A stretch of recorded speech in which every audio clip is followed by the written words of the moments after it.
और विपक्ष में जो बैठे हैं वो अक्सर निंदा करते हैं, कहते हैं किसान की कमर तोड़ दी, बहुत महंगाई हो गई, अमीर और अमीर हो रहा है, गरीब और गरीब हो रहा है।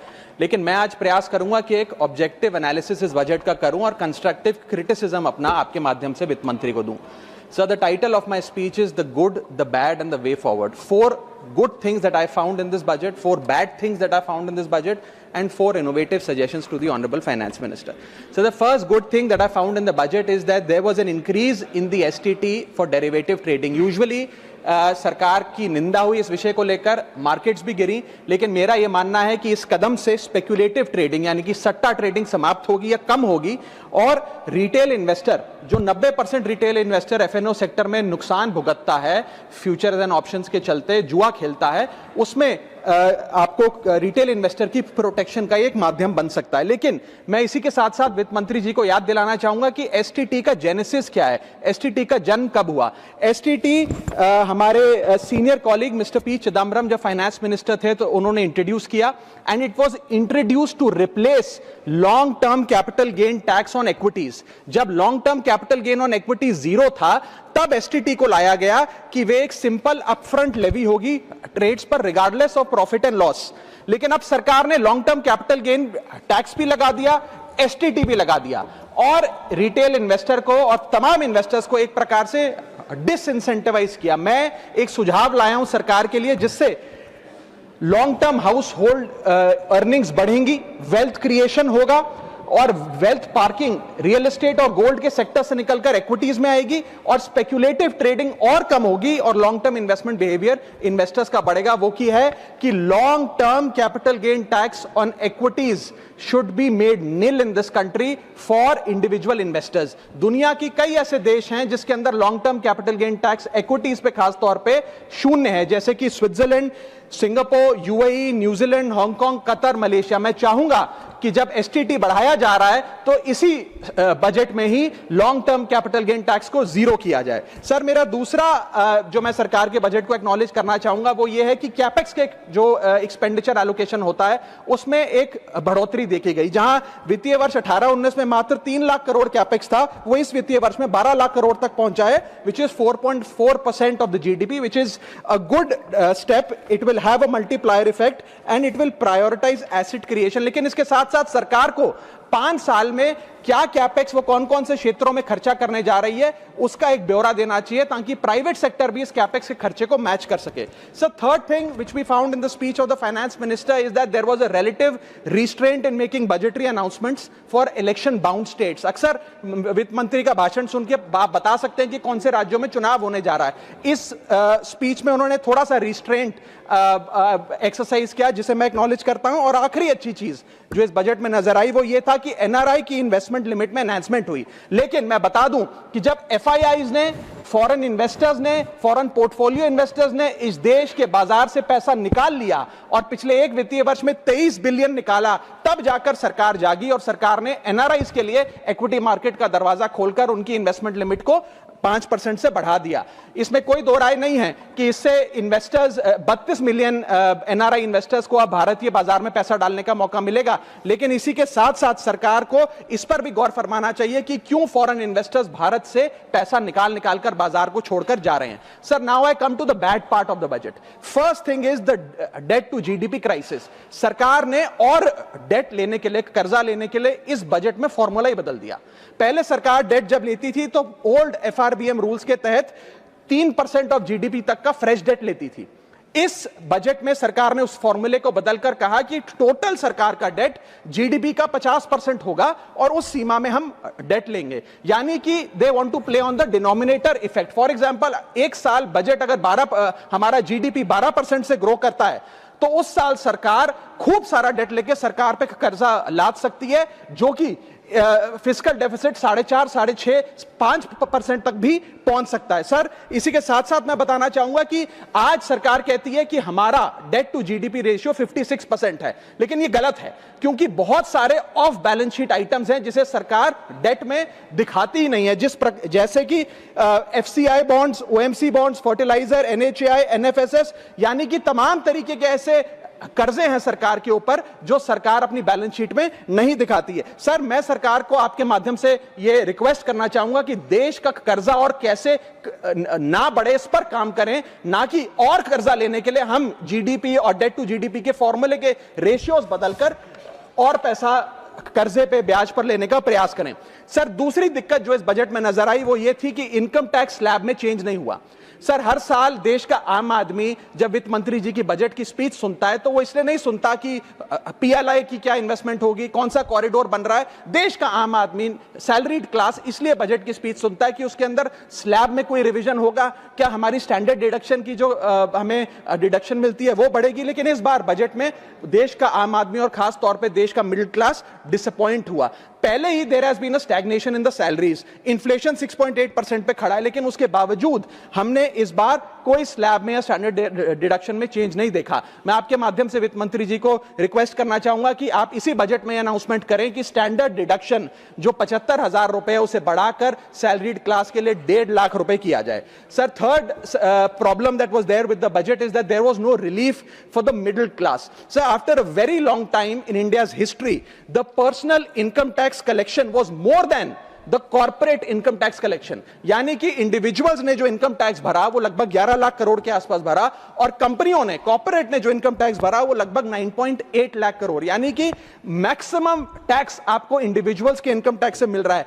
आप मिडिल क्लास वो टैक्स भर रहा है। आज वो दौर आ गया है कि हम मिडिल क्लास को अपलिफ्ट करें, मिडिल क्लास को पैम्पर करें, नहीं तो मिडिल क्लास एक सैंडविच की तरह रिच क्लास और पुअर क्लास में दबता चला जा रहा है। सर, राइजिंग कॉस्ट प्रेशर्स के चलते पिछले वित्तीय वर्ष में मिडिल क्लास ने देखा कि उसके एजुकेशन के खर्चे में 8% की बढ़ोतरी हुई, हेल्थ केयर 9% से महंगा हुआ, रेंट 7% से, फूड 6% से, ट्रांसपोर्ट 5% से।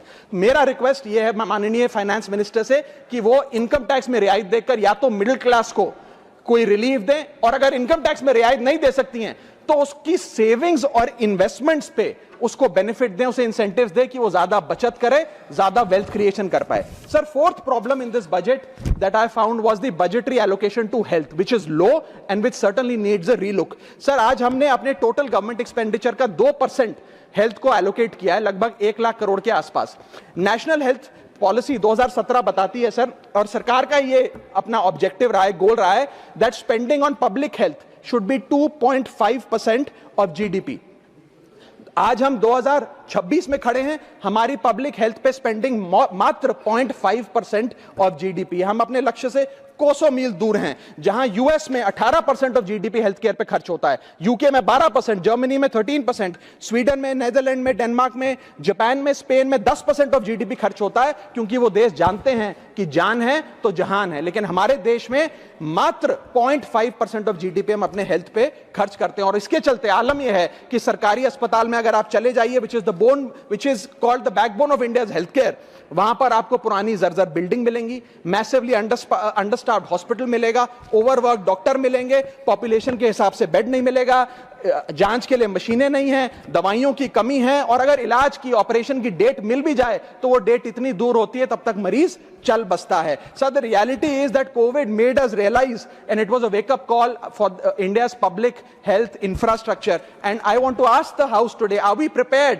God forbid, if there were to be another pandemic और another big sort of raging pandemic in this country, and the answer to that is no। और प्राइवेट अस्पतालों की सर हालात ये हैं कि अगर आज आपको प्राइवेट अस्पताल में इलाज करना पड़े तो आपको लोन लेना पड़ता है, अपने घर के गहने, अपना रियल एस्टेट एसेट बेचकर पता नहीं कितने हजारों लाखों लोग हर साल भारत में गरीबी रेखा के नीचे चले जाते हैं, क्योंकि उन्हें एक हेल्थ इमरजेंसी के चलते प्राइवेट अस्पताल में इलाज कराना पड़ता है। सर, जैसे वन नेशन वन इलेक्शन इस देश में लागू किया जा रहा है, वन नेशन वन टैक्स की ओर हम बढ़ रहे हैं, वैसे ही one nation one medical treatment की ओर बढ़ना चाहिए। सबको नंबर 1 मेडिकल ट्रीटमेंट देश में मिले, ऐसी व्यवस्था बननी चाहिए। सर, मेरे 4 सुझाव जो आपके माध्यम से मैं वित्त मंत्री को देना चाहूंगा।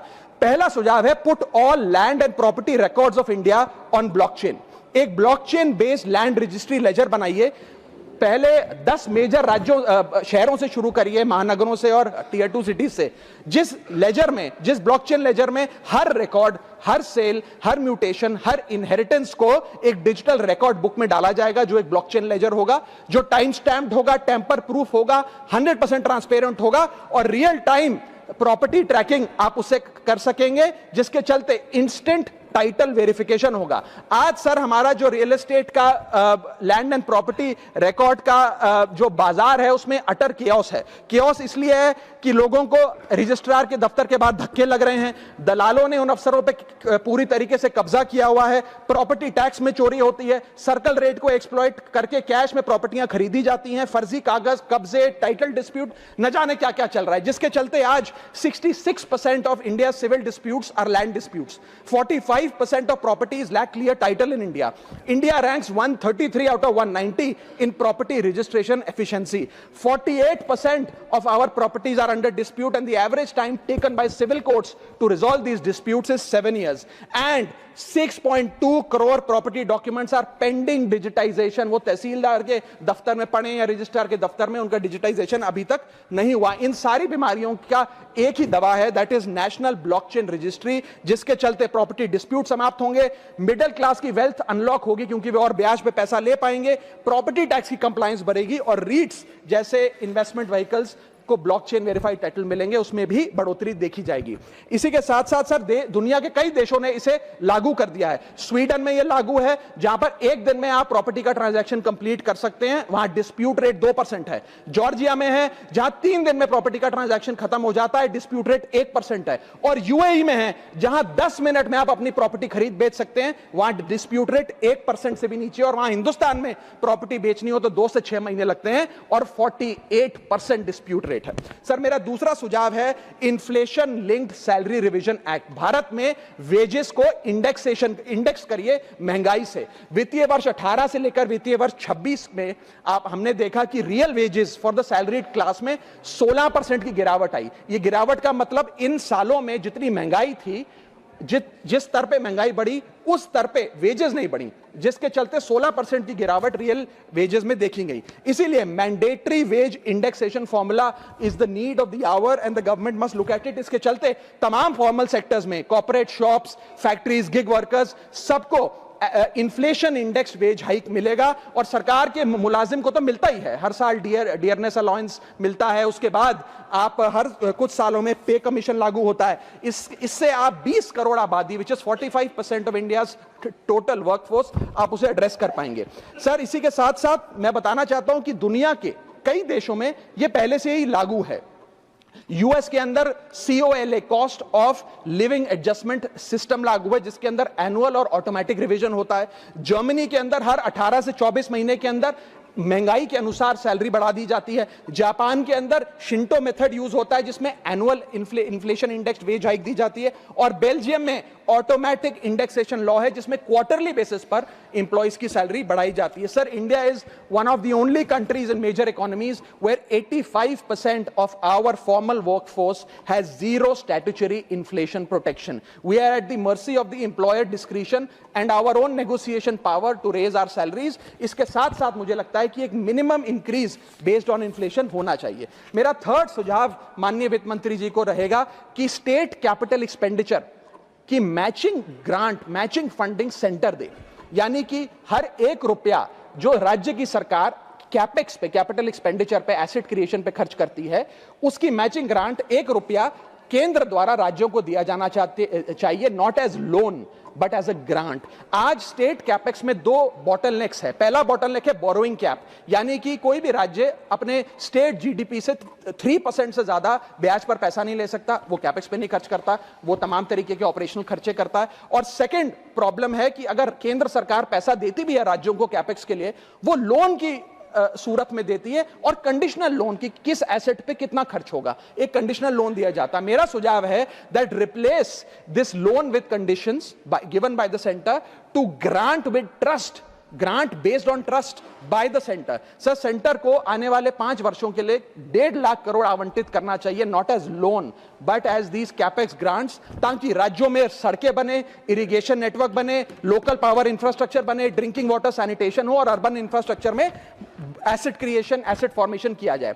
As not as loan, not on interest, not with principal and with no conditionality. अगर ऐसा होता है तो सबसे पहले तो स्टेट की बैलेंस शीट में this grant will not sit as debt, state की बैलेंस शीट सुंदर होगी, बेहतर होगी। दूसरा, खुलकर राज्य कैपेक्स पर खर्च कर पाएंगे। Third, it will be a high growth and a high job creator, ये ग्रोथ मल्टीप्लायर और जॉब क्रिएटर के तौर पे इसका इस्तेमाल होगा, क्योंकि हर 1 रुपया जो आप कैपेक्स पे खर्च करते हैं उससे भारत का जीडीपी 2 से 3 रुपए बढ़ता है in a span of 3 to 5 years। Cooperative federalism मजबूत होगा और साथ ही साथ states will become builders and not borrowers in the eyes of the centre. Sir, मेरा चौथा सुझाव जो माननीय वित्त मंत्री जी के लिए है वो ये है कि legalise virtual digital assets as an asset class. India में अभी सर वैसे ही डी फैक्टो लीगलाइज टैक्सेशन है वर्चुअल डिजिटल एसेट्स, यानी कि cryptocurrency, stable coin etcetera, क्योंकि अगर उनकी खरीद बेच पर कोई मुनाफा होता है तो 30% फ्लैट इनकम टैक्स लगता है और 1% ट्रांजैक्शन टैक्स जो अपनी वस्तु बेच रहा है उसे सरकार को जमा कराना पड़ता है। But they are somehow not recognised as an asset class. VDS जो वर्चुअल डिजिटल एसेट्स है, इन्हें एक एसेट क्लास का दर्जा नहीं दिया गया, जिसके चलते कोई डेडिकेटेड लाइसेंसिंग लॉ नहीं है, कोई क्लियर कंज्यूमर या इन्वेस्टर प्रोटेक्शन कानून नहीं है, एएमएल कानून यानी कि एंटी मनी लॉन्ड्रिंग गाइडलाइंस और डायरेक्शंस इस एसेट क्लास के लिए नहीं है, and there is of course no explicit legal classification. As a result what has happened is that 4.8 lakh crore trade in this virtual digital assets has moved offshore. Bharat के बाहर निकलकर वो अन्य देशों में, दुबई, सिंगापुर, मलेशिया और अन्य देशों में इसका ट्रेड हो रहा है जो भारतीय कर रहे हैं। Second thing that has happened is that 73% of India's crypto trading volume in financial year 25 has moved to offshore exchanges. What has further happened is that 180 virtual digital asset startups have moved to countries like Dubai and Singapore, and as a result जो देश, भारत देश के 12 करोड़ ऐसे लोग हैं जो इन virtual digital assets में, crypto में, आरडब्ल्यूए यानी कि रियल वर्ल्ड एसेट में, स्टेबल कॉइन में इन्वेस्ट करना चाहते हैं, वो ऑफशोर जाकर इन्वेस्ट कर रहे हैं। जरूरत है कि हम कंप्लायंस हिंदुस्तान में लागू करें, उसे हेविली रेगुलेट करें, लेकिन उसे ऑनशोर लाएं। इसके चलते अगर ऐसा होता है तो सरकार के खजाने में 15 से 20 हजार करोड़ रुपए का इजाफा होगा, उन्हें उतना टैक्स मिलेगा। और इसी के साथ साथ मैं सरकार को कहना चाहता हूं that we currently tax these virtual digital assets as if they are legal, but we regulate them as if they are illegal। मेरा सुझाव है कि इसे heavily regulate करिए, रिंग फेंस करिए इस इकोसिस्टम को, AML गाइडलाइंस यानी कि एंटी मनी लॉन्ड्रिंग कानून और मजबूत करिए, लेकिन prohibition is not protection, regulation is protection। Thank you so much, sir।